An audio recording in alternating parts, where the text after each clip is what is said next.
여러분 안녕하십니까? 오늘 또 참으로 좋은 날입니다. 기쁨이 충만하게 되시기를 바랍니다.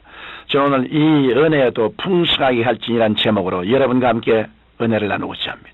본문 말씀은 고린도후서 8장 1절로 9절입니다. 저희가 먼저 자신을 주께 드리고 또 하나님 뜻을 쫓아 우리에게 주었도다. 오직 너희는 믿음과 말과 지식과 모든 간절함과 우리를 사랑하는 이 모든 일에 풍성한 것 같이 이 은혜도 풍성하게 할지니라. 물질은 인간 생활을 풍성하고 복되게 하며 하고 싶은 일을 할 수 있는 수단이 되고 또 여러 가지 생활의 속박에서 자유케 하는 좋은 점이 있습니다. 우리는 아프리카에서 식량난으로 수많은 사람들이 죽어가고 있는 것을 매스컴을 통해 알고 있습니다. 가난으로 인한 비극입니다. 하나님은 원래 궁핍과 가난을 창조하시지 않습니다. 하나님께서는 처음 사람을 지으시기 전에 풍요로운 환경을 먼저 창조하셨습니다.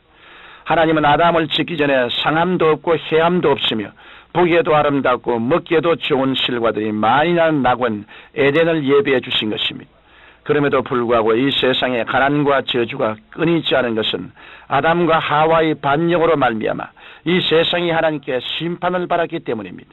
그러나 하나님께서는 예수님의 십자가의 대속을 통해 우리들에게 죄사함의 은혜뿐 아니라 치료의 은혜와 풍성한 물질의 은혜도 주시기를 원하십니다.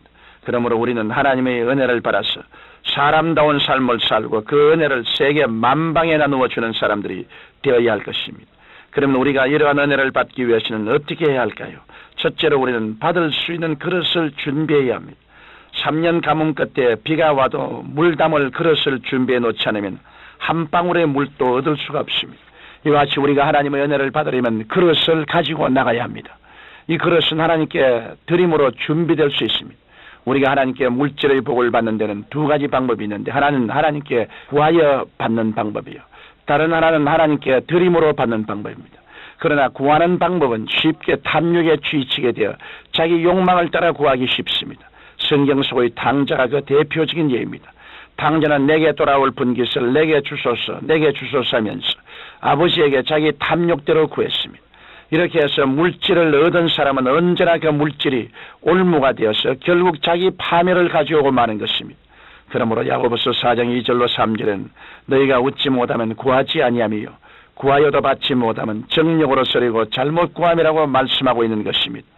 그러나 또 다른 방법이 있으니 그것은 하나님께서 절기하시는 하나님의 방법으로서 하나님께 먼저 드리는 것입니다. 이것은 무엇이든지 남에게 대접을 받고자 하는 대로 너희도 남을 대접하라, 이것이 율법이요 선지자니라 하신 예수님의 말씀의 원리에 따른 것입니다.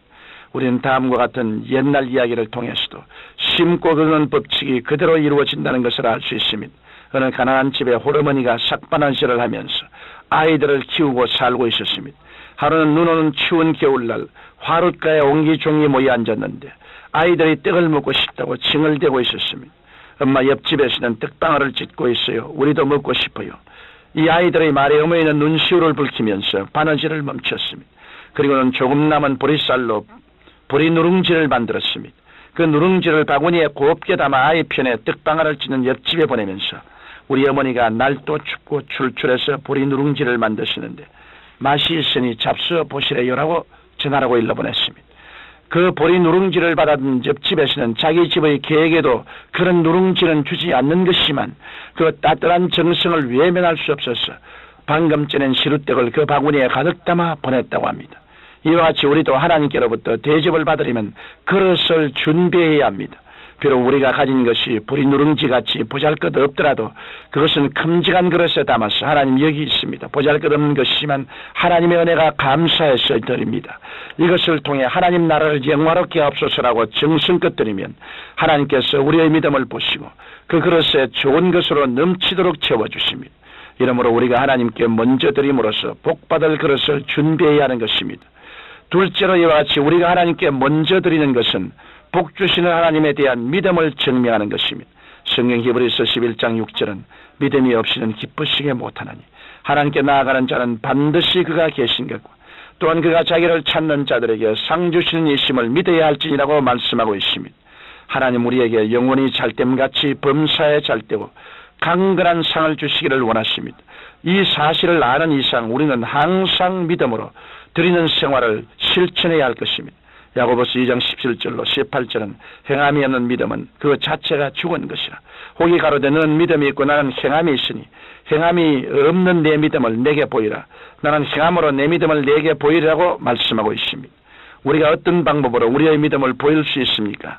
우리가 아무리 하나님을 사랑한다고 말하고 믿음이 있노라고 말해도 행동으로 나타내 보이지 아니하면 그 믿음은 거짓된 것입니다. 그러므로 우리가 물질의 복을 받기를 원하면 하나님께 11조와 헌물을 드림으로써 하나님께 대한 우리의 사랑과 믿음을 증명할 수 있는 것입니다. 성도들 중에는 처음 믿어도 뜨겁게 주님을 사랑하고 몸과 시간과 물질을 들여 봉사하는 분이 계십니다. 또 한편으로는 오랫동안 신앙생활을 하고 교회의 직분이 중에 있어도 오히려 하나님과 성도를 섬기는 데 인색한 분들이 있습니다. 누가 더 신앙이 깊습니까? 신앙은 희생과 봉사에서 증명되는 것입니다. 시편 81편 10절에 내 입을 넓게 열라 내가 채우려고 하였는데, 우리가 하나님께 먼저 드리는 것은 믿음의 입을 넓게 여는 것이요, 그 다음에는 하나님이 채워주시는 것입니다. 우리가 잘 아는 베스다 광야에서의 오병이어의 기적도 같은 원리인 것입니다. 한 소인이 가지고 온 오병이어를 안드레가 믿음으로 바쳤을 때 예수님께서는 모든 사람들이 배불리 먹고도 남는 기적을 베푸셨습니다. 오늘날 또 우리가 감사와 믿음으로 하나님께 드리기를 기뻐할 때 하나님께서는 오병이어의 기적을 베풀어 주시는 것입니다. 사랑하는 성도 여러분, 우리는 예수 그리스도의 은혜로 구원받았습니다. 뿐만 아니라 우리가 누리는 모든 것도 하나님께서 사랑과 은혜로 내려주신 것입니다. 하나님께서는 사랑하는 자녀들이 생명을 얻되 넘치게 얻기를 원하십니다. 그리하여 모든 일에 모든 것이 항상 능력하여 모든 착한 일을 넘치게 하도록 복주시는 하나님이십니다. 그러므로 여러분 하나님 앞에 믿음의 그릇을 잘 준비하여 풍성한 복을 받아 복음사업에 앞장서게 되기 위해서 반드시 하나님께 11조를 드리고 헌물을 드려야만 하는 것입니다. 이것은 우리의 신앙의 가장 근본적인 자세입니다. 그렇게 할 때 하나님과의 교제도 정상화되고 우리의 기도도 막히지 아니하고, 그리고 우리의 생활에 풍성한 물질을 하나님이 주시고 모든 저주를 제하여 주시는 것입니다. 사랑하는 자여, 내 영혼이 잘됨같이 내가 범사에 잘됨에 강건하기를 간구하노라 하신 하나님의 간절한 뜻은 우리의 올바른 신앙의 태도를 통해서 이루어질 수 있는 것입니다. 여러분께서 그러므로 금년은 반드시 주님께 11조 생활하는 착실한 신앙생활하게 되시기를 주님 이름으로 축원합니다. 하나님이여, 우리가 드리는 신앙으로 하나님께 나아갈 수 있도록 성령님의 능력으로 우리 마음을 깨우쳐 주옵소서. 예수님 이름으로 기도드립니다. 아멘.